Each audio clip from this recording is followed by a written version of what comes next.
Just Okay, got it. how would we tell the story in Genesis, or how would we tell the story at the beginning? The story as we now understand it of the earth, life on it, and it'll kind of become a bit clearer what I'm getting at as we go on, if I've been on successfully in this workshop.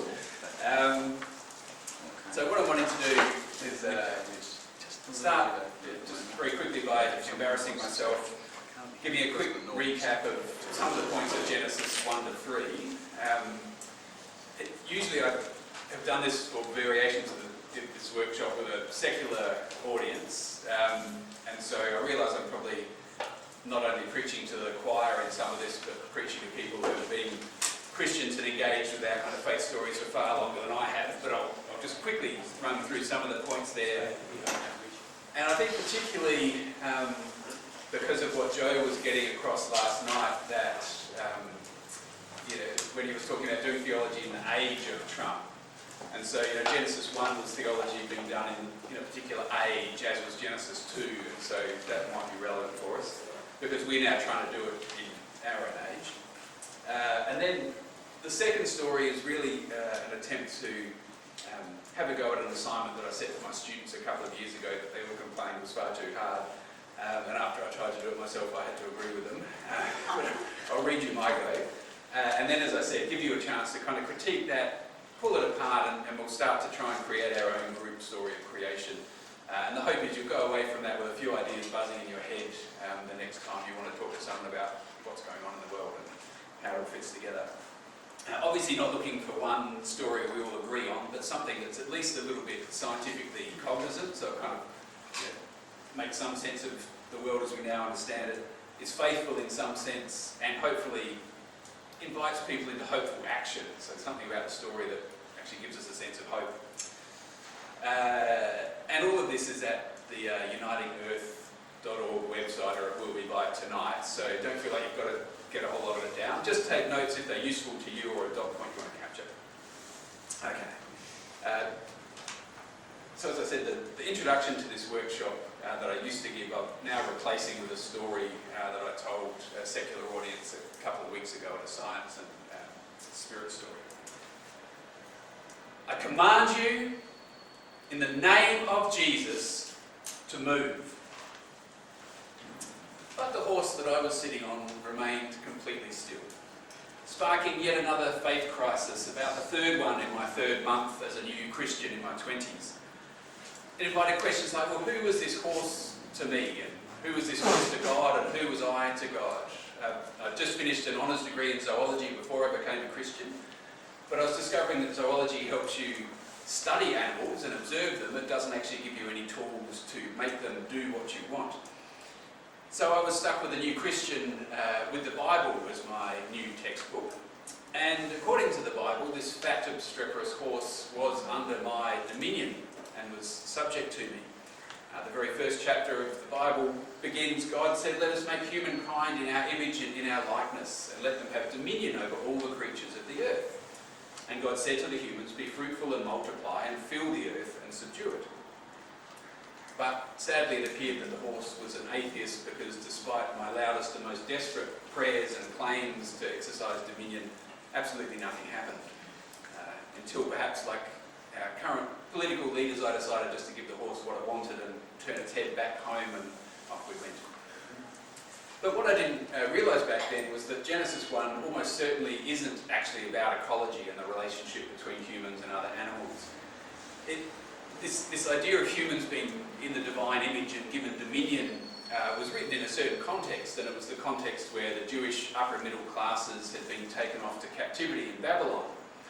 And in Babylon, the main story was that Nebuchadnezzar, the king of Babylon, was the image of God or the gods. He was the one who was given dominion over all of the lands and the right to subdue all of its peoples.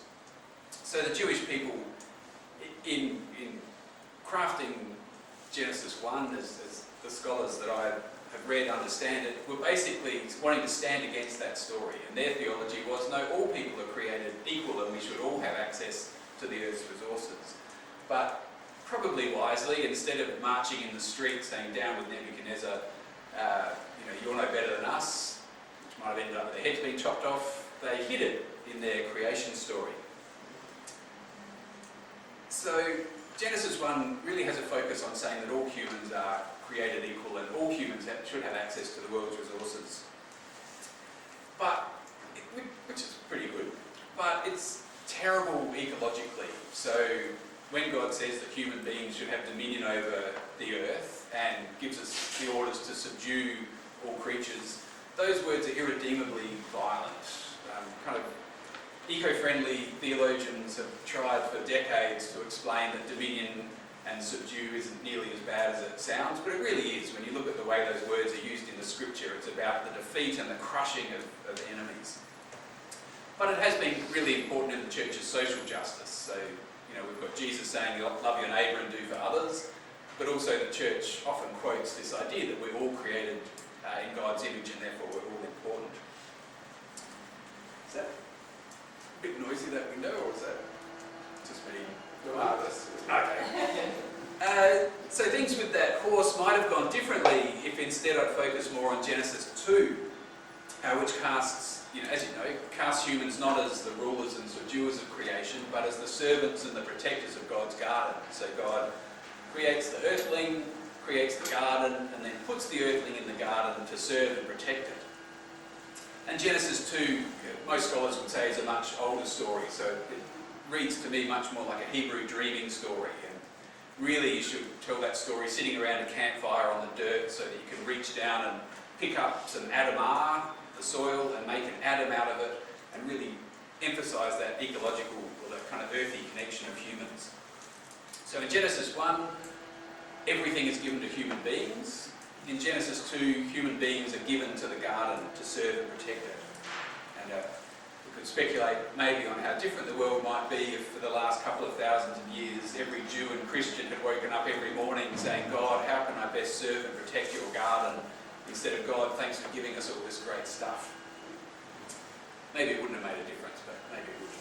So Genesis 2 has this great kind of earthy, ecological sense to it.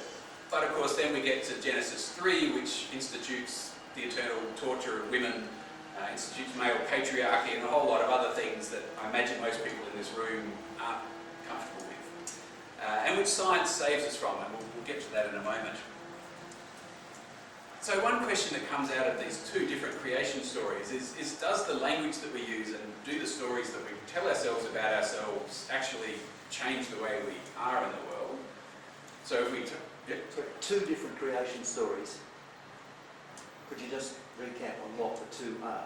Sure. So Genesis 2, which is kind of the older creation story, most scholars would say. So that's where the earthling is created, God builds a garden and then puts the earthling in the garden to look after it.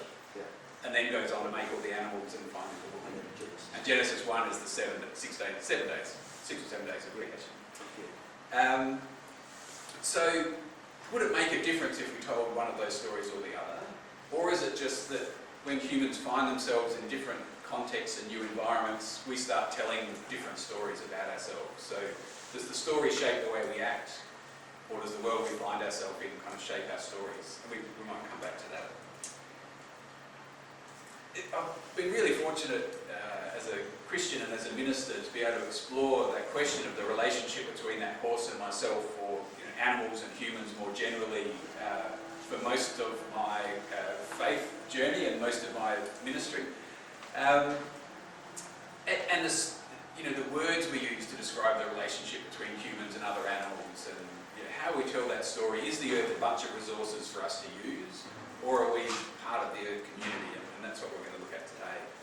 And part of that, of course, is asking how can the scientific stories of creation, all the things we've discovered over the last few centuries, add to that. I work as the Uniting Earth advocate with Jessica Moorthorpe. We have a kind of half-time position each. And we're being restructured for, I'm not sure how many, must be the third time I think, but the basic gist of it is still to try and resource the church in having these conversations and to think about our relationship to the rest of life on earth, and then to help the community rethink that as well. And particularly in the Uniting Church, we commit ourselves to conversations with scientists, with other faiths, and with the first people. And I just want to say a little bit about the latter. So particularly in the Uniting Church, we've tried to commit ourselves, I should ask, I know at least some of you here are Uniting Church people, but who here has some connection with the Uniting Church and kind of... Okay, alright. It doesn't matter if you don't, but just... so, we've been working out what does it mean to be in relationship with the Uniting Aboriginal and Islander Christian Congress. And we've said as an assembly that the first people have unique insights into God's ways in this land that we need to listen to. And I think to some extent, they, certainly the conversations that I've had, help kind of challenge the patriarchal and capitalistic, that industrial European baggage that we've put onto Jesus and the Gospels and the way that we've read everything through that lens. And since the 70s, when the Uniting Church started, the Aboriginal delegates in the Northern Territory were calling us to a better relationship with our Mother Earth in the context of nuclear weapons.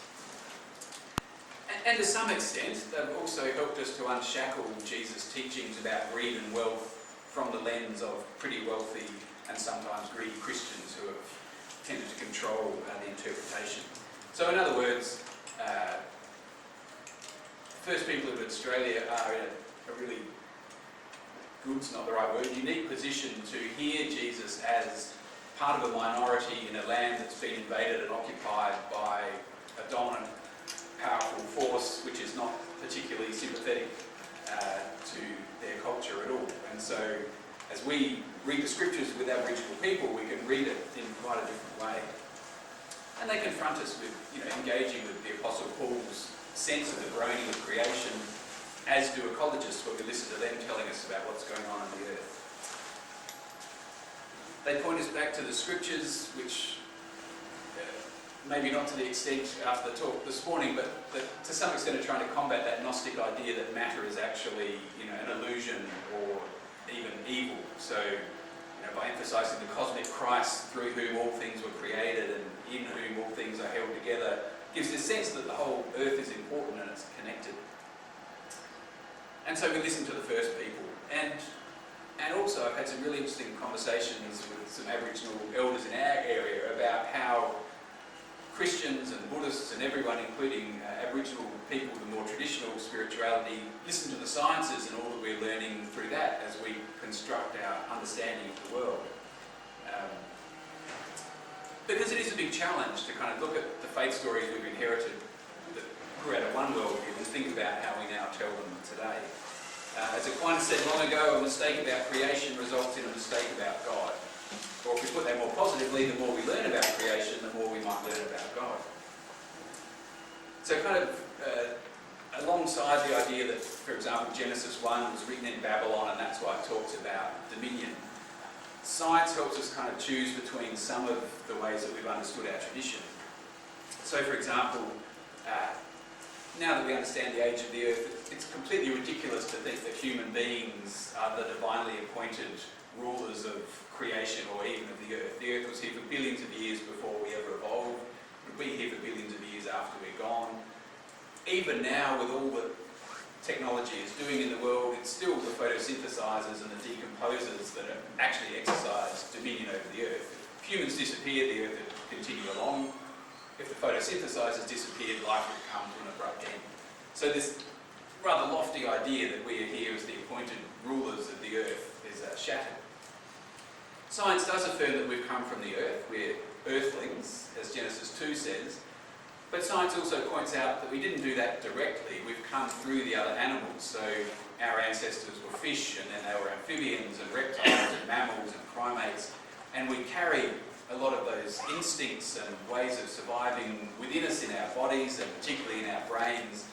And so when we find ourselves in this weird modern world where we sit in rooms acting in ways that are quite counter to anything that would seem to be logical, we don't need, and experiencing Paul's sense of the very good that we say we're going to do, we don't do, we don't need to look anymore to demons to explain that, or the sense of our utter depravity and the fact that we're hopeless and unable to do anything good. We have that same experience Paul did, that we're not doing what we say we should, but now we understand this evolutionary legacy and the fact that While it helped our ancestors survive, it doesn't always help us act well. Which also means we can do something about it. We can actually train ourselves to not react to certain stimuli in ways that are harmful to us and others. We do come from the garden, but again, the garden got along fine for billions of years before humans came along. So the irony is that if we are here to protect the garden at all, the only thing we need to protect it from is human beings. It didn't need any protection before technology came along. And all of that's kind of humbling, and depending on which group I'm talking to, that can be a bit of a bummer to be knocked down from being the rulers of creation to plain members of the earth community. But we also want to remember that in Genesis 3, all the pain and the death in the world is blamed on humanity as well. Whereas in the story of evolution and geology, we know that pain and death were here for millions, billions of years before we ever came along. So it's not all our fault. And that can actually be quite a liberating thing. Some of it is, but not all of it in our essence. Most positively for me, I think, all of that's great, but the one thing that we now know absolutely for sure is that God didn't flood the earth in a gigantic hissy fit a couple of thousand years ago and murder almost every human on the planet and every animal in a giant flood. Okay, to me, that's the image of the way God works in the world that I'm most glad that science has definitively dispelled for us. All of humanity isn't descended from Noah, that selfish, because he got on the boat and left us all to die, cantankerous, cursing his son forever, alcoholic, first thing he did was plant a vineyard and get dropped down drunk. He's not where we all came from. I think that's a very liberating thing. And I'm quite sure that Genesis 8 is actually told as irony, not as history, and that's the way it was always intended. Likewise, God didn't shrink women's vaginas down to make it harder to get children out and cause pain forever. Like we're bipedal animals with thick pelvises, we're intelligent, so we have big heads. It still hurts a lot, but I think, and when I talk to women, the idea that at least it's not because of God's deliberate action and curse and punishment for all of history helps a bit. And it also means that the church has stopped saying that women shouldn't have pain relief in childbirth because God meant it to be painful. Men weren't condemned to listening for women, weren't condemned for listening to the woman and therefore put in charge of her for all the time to make sure she never made another suggestion again. Patriarchy is a human construct, it's not a divine mandate, and so we can deconstruct it, and I know I'm preaching to the choir on that one. And science has helped us understand that agriculture is hard because of the way we do it, not because the earth is cursed. So very quickly to end then in terms of where that might point us, instead of just deconstructing things the church has thought, scientifically informed Christianity might see many humans, and especially wealthy humans, as somewhat akin to the prodigal in Jesus' story. Having left the family, gone out and wasted a whole bunch of resources, and now being challenged with the question of, are you going to humble yourself and return to the earth family and live well, or are you just going to keep going until it's all over? We are the Adam, perhaps, charged to protect the garden, even though we now realise that we're having to protect it from our own worst excesses. And maybe even Zacchaeus, that cheating tax collector who, when he met Jesus, gave away half of his wealth and then made restitution to those that he had cheated 5 times over. And we could ask, rather optimistically, I think, what would it look like if every rich Christian, or even every Christian nation, and I'm thinking America in particular, decided to take a Zacchaeus approach to the climate change negotiations in terms of the way that we make restitution to the poor? Or what would it look like in Australia when we talk about sovereignty, if we were to make that kind of Zacchaeus restitution to the first people? Excuse me. So that's the first go at a bit of a story. Tracking reasonably well for time. We started a little bit late. We could engage with that, but I want to give you as much time as possible to start putting a story together yourselves. Shall I just launch into the second one, or do you want to break? Launch. I'm getting 50% nods. So isn't exactly consensus, but we'll go with that. So that's the terrible artistic summary of that story. So I've kind of got bits of Genesis 1, 2 and 3, but what is the context they were written in, the science, subsequently, and kind of the first Australians, how do they feed into some of that? John, what's the point in, I'm missing the point of why we're going back to this in terms of creating a new story. Well, we're going back to Genesis. Partly because 37%, I think, of the church still believes that's actual history. And so even just highlighting the fact that Genesis 2 talks about the Adam and the Adam are, and that the purpose of humanity is to serve and protect creation is kind of worth sticking in a hat. But I think probably for today, more the idea of Genesis 1 was written in a particular context and age, and it was addressing a particular need, and that's the story they came up with. I didn't say so much about it, but Genesis 2 likewise was coming out of a time when the Hebrew people were much more connected to the earth. It's a much older story, we think. And trying to explain the nature of reality. So how come humans are the only animals that have painful childbirth? Like if we're the special creature and God loves us, why that? And why is agriculture so hard? Their answers probably made sense at the time, but we've got better ones. So I guess then going, okay, so today, what's the context? What would we be trying to address if we were telling the story of the earth and humanity's place in it? And what might we be trying to explain? Does that make sense? I'm not sure. Not sure? We'll see. So,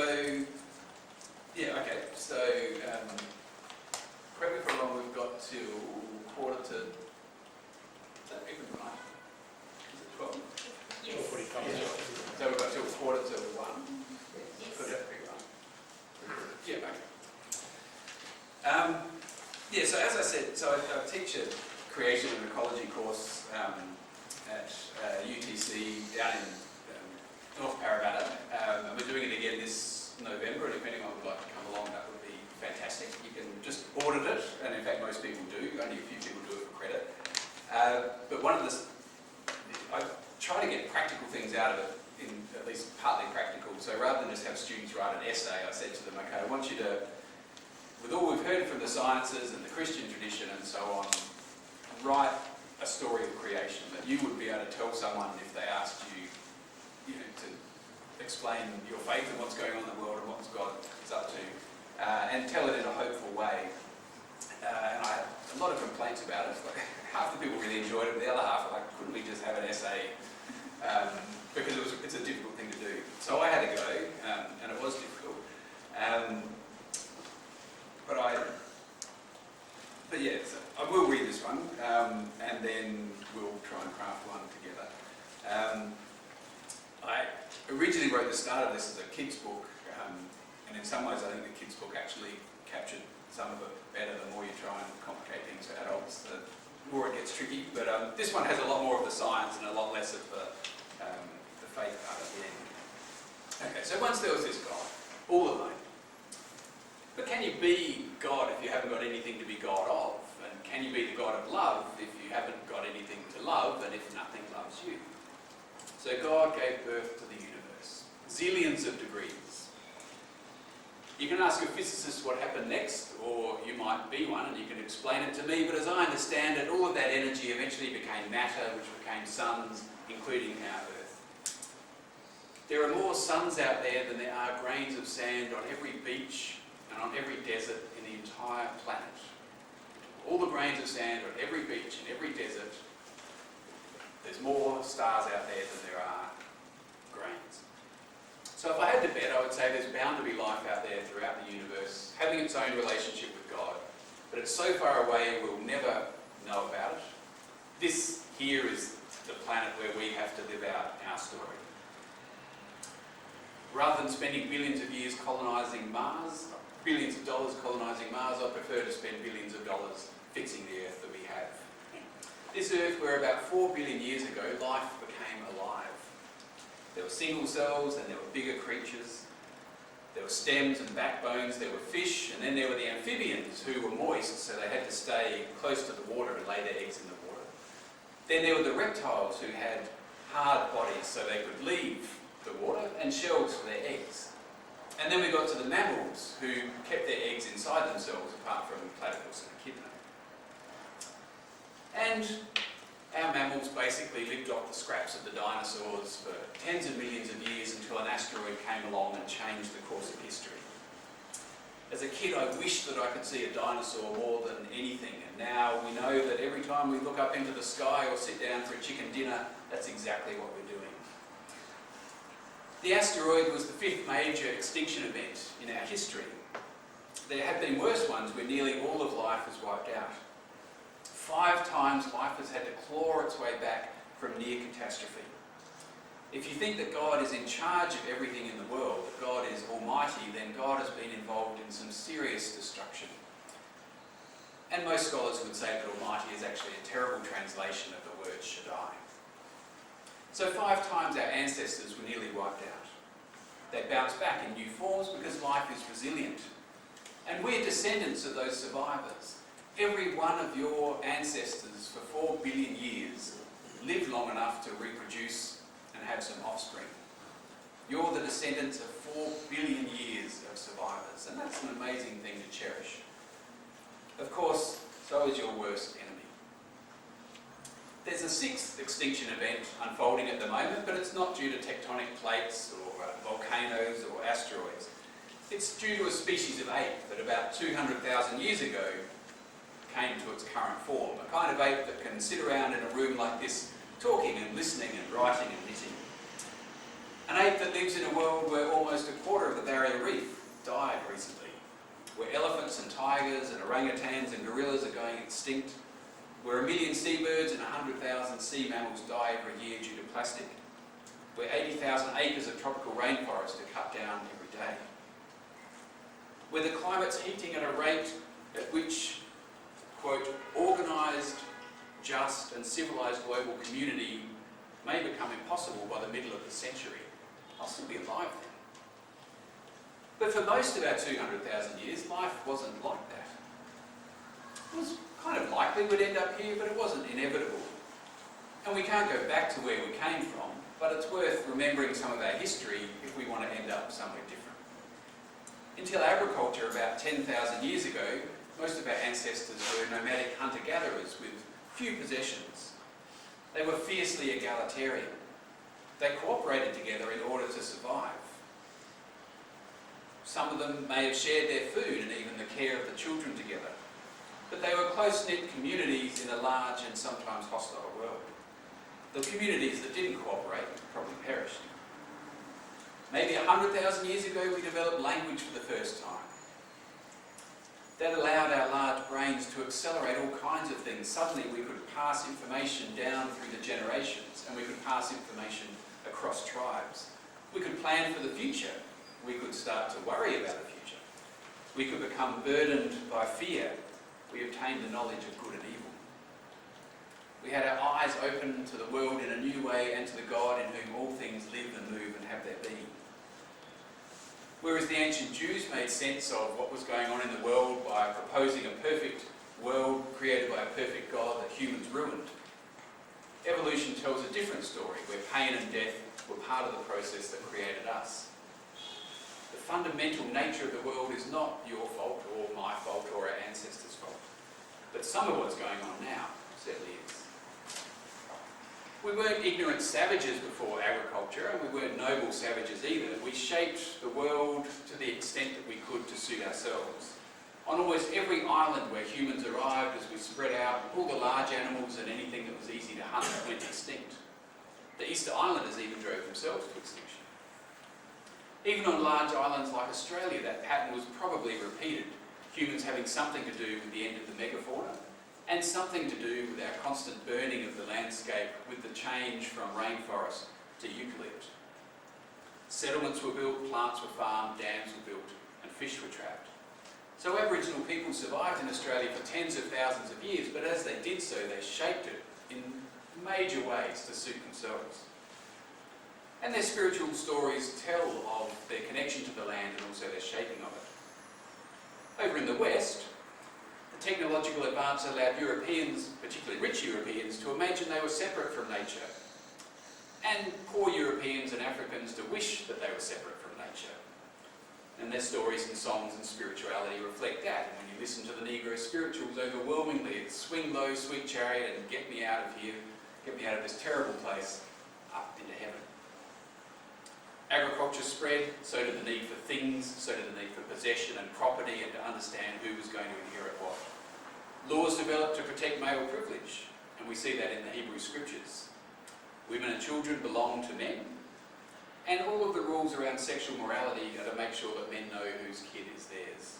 So prostitution's assumed, the rape of virgins is fixed by marrying them to their rapist, but if anyone has sex with a married woman, it's the death penalty for both of them. And into that world, under Roman occupation, comes Jesus, now claimed by a third of the world to be their Lord and Messiah. Many call him Lord, Lord, but it's probably arguable that his really revolutionary attempts to revive the egalitarian core of Judaism, this love of God and self and neighbour and even love of enemy, of doing for others what we'd want done for us, largely has failed. Maybe at times it's been a moderate reform of the excesses of the empire. And in pockets, his teachings continue to inspire some radical living. But as we heard this morning, Jesus becomes a comma between his birth and his death. Agriculture meant new technology eventually meant industrialisation, which needed workers, which meant that family farms were closed down and people were pushed into cities. So now we live in a world where 1% of the population controls 50% of our wealth, and the poorest 50% of the world controls 1% of the wealth. Humans consume 40% of the world's productivity. The total productivity of the planet, 40% of it is used up by human beings. 90% of the biomass of all land vertebrates is humans and our livestock. What hope is there? Well, the prodigal came to his senses. The Mayans and the Easter Islanders suffered ecological collapse. The Anasazi, the Henderson Islanders and the Norse in Greenland all went extinct because they didn't live within their ecological limits. But the people in Iceland and Tokunawa in Japan, the Incas, the New Guineans and the Tikiopi Islanders didn't. They learned how to live in the land.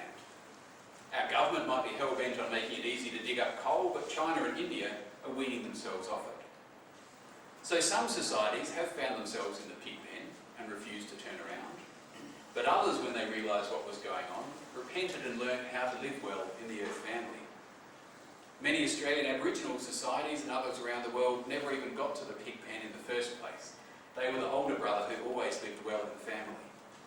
If other societies managed to get off their high horse and live, then maybe ours will be able to as well.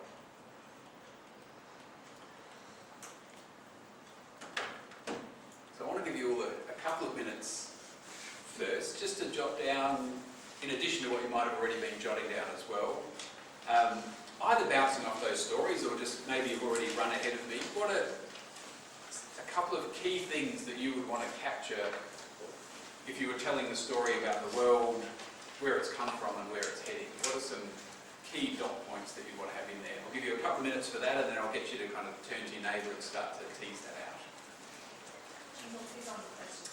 Yeah, so if you stick them on the post-it notes, part of the reason for that is if you're happy at the end, when we stick them up on the board, I'll actually take them so I can pitch all of your ideas as well, because I know you won't have all time to share them in the group. But it will be, I'm hoping we can turn it into a story that we can then head off with. Does anyone need more notes? There's some big ones here, we've got big ideas. So what are some key dot points you'd want to say about the earth, where it's come from and where it's heading and our place in it?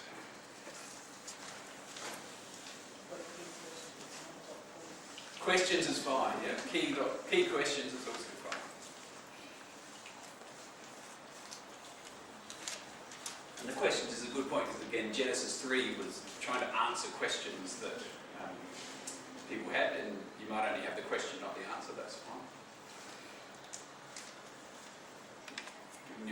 Given that you're the kind of group that comes along to progressive Christianity events, you've probably already started engaging with the question, well, who is Jesus in all of this if he doesn't have to be the Platonic most divine of all?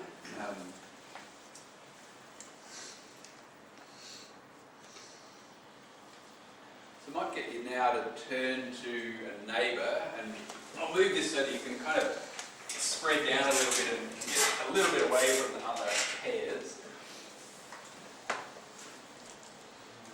And just... I think so. And so just talk about the dot points you've got. What do you see as some of the key points or questions in our story of the creation? Would you like to share? Okay, so what I'd like you to do now is, you may need new post-it notes, you may have it already, but with what you're thinking you've had and then the conversation you've just had, what are 2 or 3 key ideas or questions that you want to capture and stick up there on our history of the entire universe? So I'll give you a few minutes to jot them down if you need new post-it notes. Is anyone running out? Looking good? Alright. So I'll give you a couple of minutes. Is there something else or something that doesn't fit that conversation? That's a point I don't want to capture. And then we'll start sticking them up there in a minute.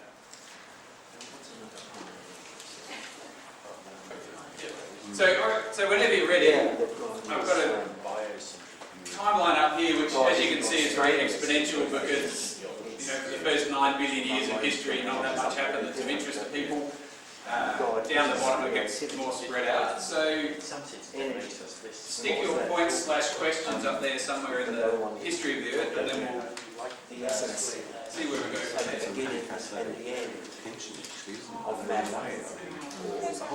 And if there's nowhere on the timeline for it, stick it out there. Which continues to the end of creation. Interestingly, just having a quick look at the board there, and perhaps not surprising in a progressive Christianity events, there's at least as many questions as there are statements about anything, but we're talking about creation, so that's probably helping.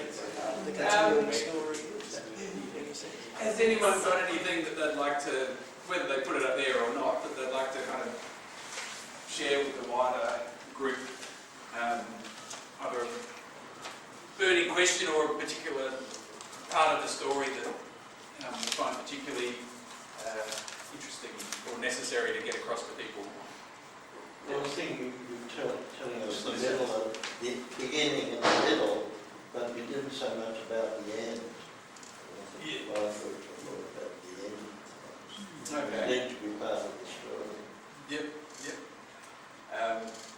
This might sound like an ad, but the workshop after lunch is 4 stories about what the end is. But yeah, you're right, and there are quite different understandings of where we're heading and what hope we have for that. I was observing my emotions as you were speaking,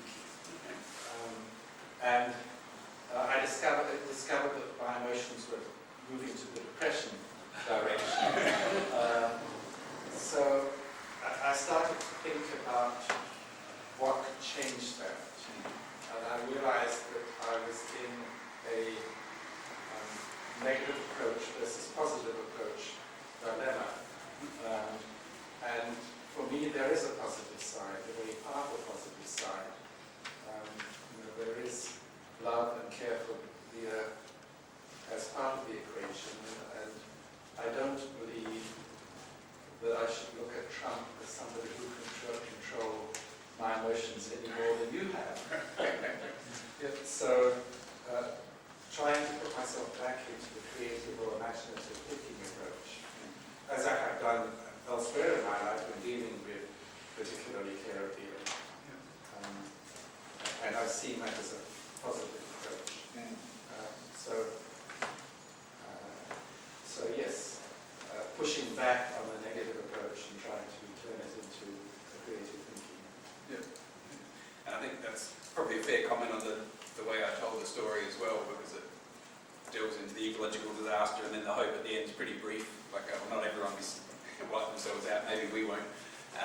So, yeah, that's an interesting observation. And part of the dilemma that I guess we've all faced when trying to engage people in anything that we think requires change is how do you balance the bad news of what's really going on and confronting people with that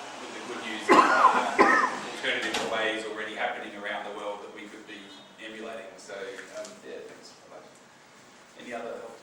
Yeah, I was particularly interested in your comments about Genesis 1 being a response to empire, to Nebuchadnezzar, because I have been reading a book called Unveiling Empire, which is about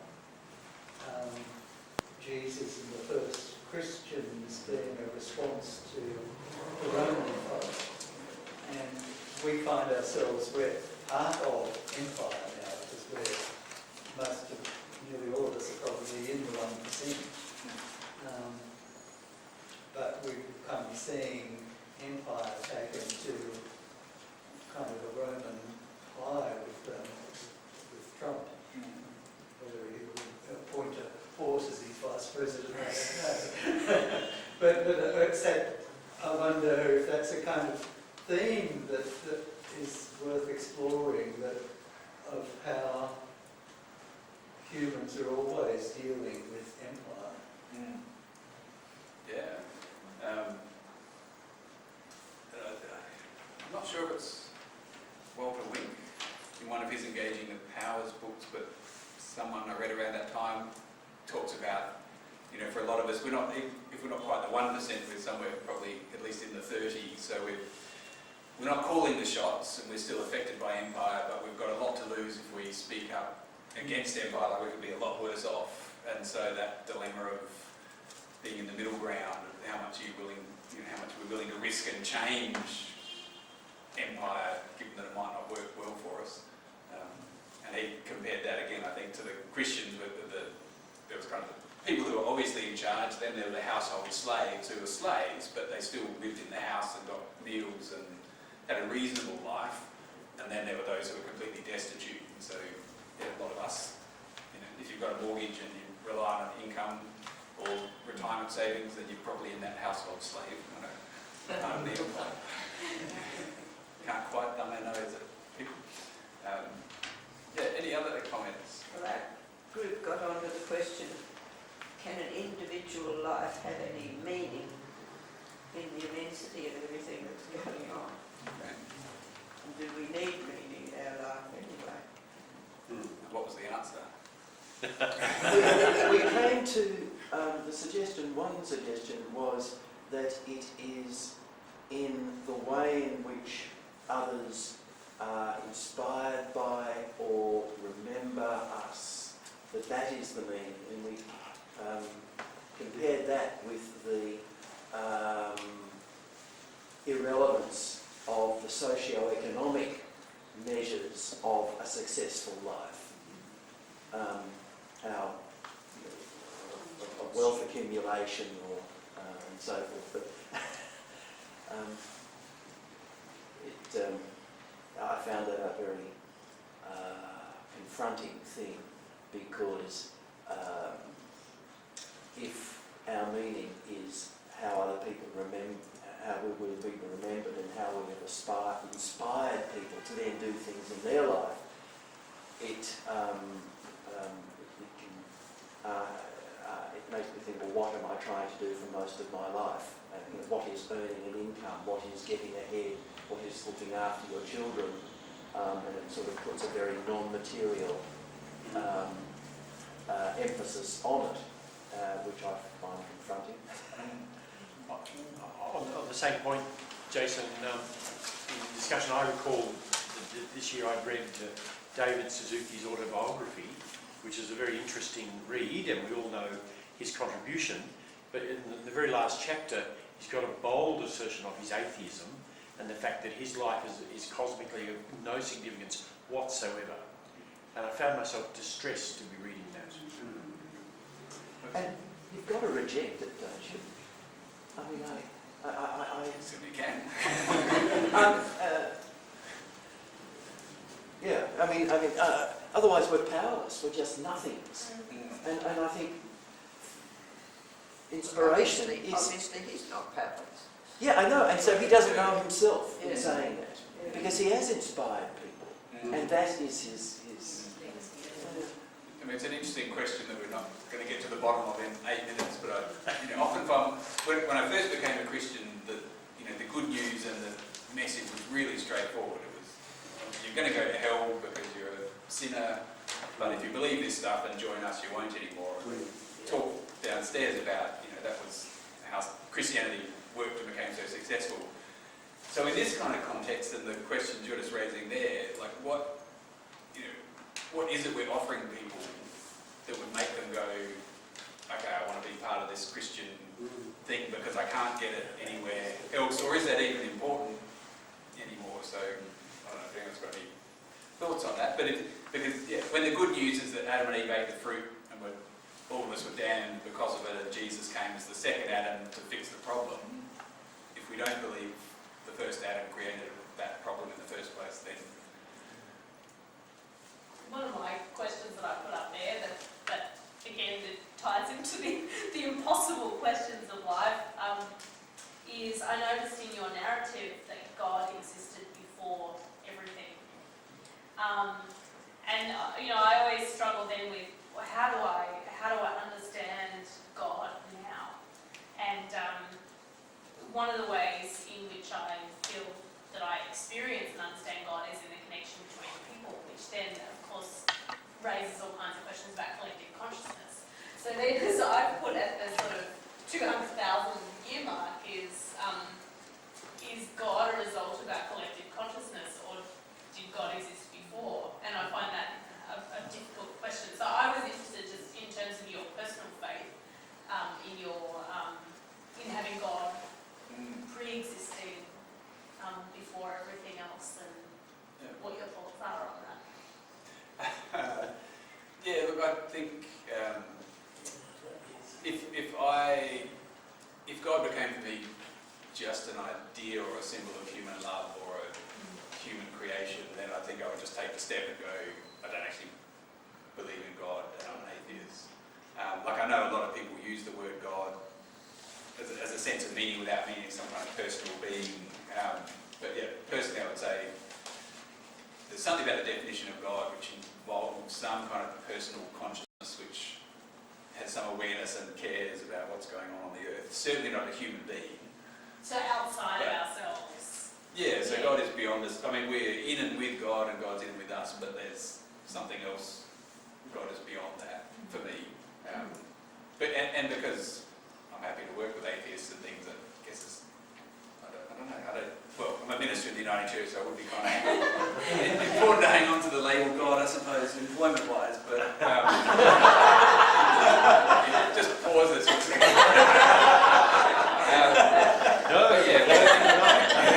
Off to synod. I think to me if God became just an idea, then I'd go, okay, well, I'm going to use a different word for that and not be a Christian anymore. But certainly have moved a long way from Christians being the centre of God's concern.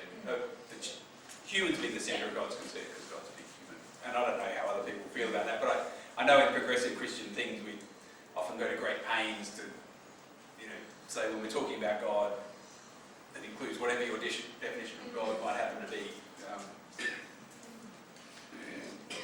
Just two little things. First one related to that is that it seems to me that, one of the things that as Christians often get confused, how can, God be a God of love when there's, tornadoes and tsunamis and things like that, that there's so much destruction and devastation. Now, it seems to me that an evolutionary Christianity has a fairly simple answer to that God incarnate, the God of love is always incarnate. It comes through human action, as was Jesus, that, love and compassion. But God, as the energy of the universe, the Spirit, works through, and all through, the whole Big Bang to everywhere is one of destruction often, and evolutionary new creations. That there's always this mixture of destruction and new life coming out of it. But that's God is energy and spirit, if you like, on the side, but God is love.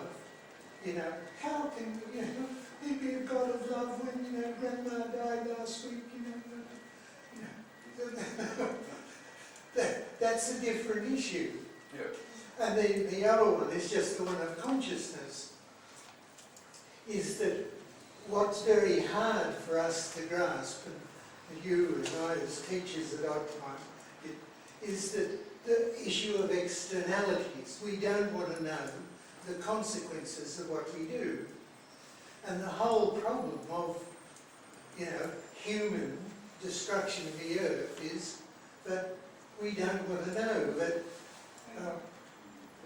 what's the consequences, that the whole issue, you know, this the whole thing of, you know, yeah, of course we need coal, we need to get down your coal mine, you know, it's jobs and growth. Okay, what's the consequences?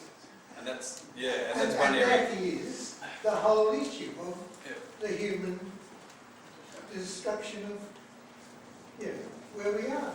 Which is one area where that prodigal metaphor falls down badly, is that in the ecological prodigal, the first son didn't just end up in the pig pen, but developed all kinds of technologies to keep taking more resources from the family all over the world, and actually the older brother ends up in the pig pen while the prodigal's still doing quite well. So it's, it doesn't be a close examination. But, I'm just aware of the clock. We've only got 2 minutes. Did you want to say something else, John? I'll say it in 30 seconds. I lived in South Africa for a while and was part of the anti-apartheid movement. And one of the things that group struggled with was that none of us could imagine success without a civil war. And yet it happened because the man at the top, F.W. de Klerk, turned things around. And I thought that this couldn't happen, and I thought it couldn't happen again. And then it happened with Glasnost and Gorbachev.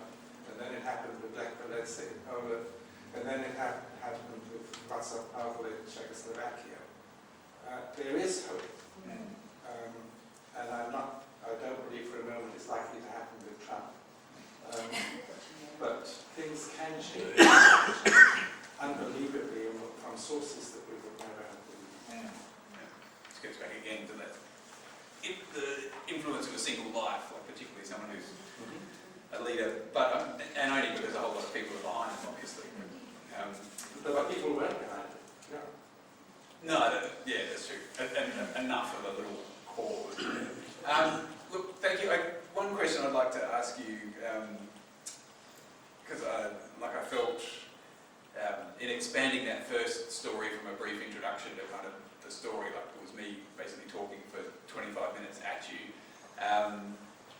But it's always impossible to tell whether that's too much when you're the one doing the talking. So would the workshop have worked equally well if I just leapt into that second story and given you 15 minutes more to be talking now, or was it useful to have? And I know you're all very familiar with Genesis and things as well, so that's what you found interesting. So yeah, was it helpful to have two stories, or would it be better to have one at the start? It's helpful to have two stories. Okay, it wasn't too much for one. Yeah. One. Okay. All right. Well, it's lunchtime, and I know in the notes it had a few places that you can go and get lunch. I've got mine here. So yeah, we're all just floating around having lunch. Hopefully the conversations can continue. The workshop afterwards, if you want to swap and go to Joe's, is online as a kind of PowerPoint. So you don't have to miss it if you're not here. And it's basically looking at so the story of stuff that hopefully, if you haven't heard of the story of stuff and would like to watch it for 20 minutes at lunchtime, that would be great. Otherwise, I'll summarise it for you. But it's more looking at what are the stories we're telling ourselves about the future, what are the ones that we want to get behind and what are the ones that we want to not, and what's the kind of religious and secular equivalence of them. Hopefully, probably not actually, at the end of that, we all might be able to give a 2-minute spiel when someone asks us what's going on in the world and what hope there is. Go read the story. So thank you all for coming, and look forward to catching up with you over lunch and the rest of the day.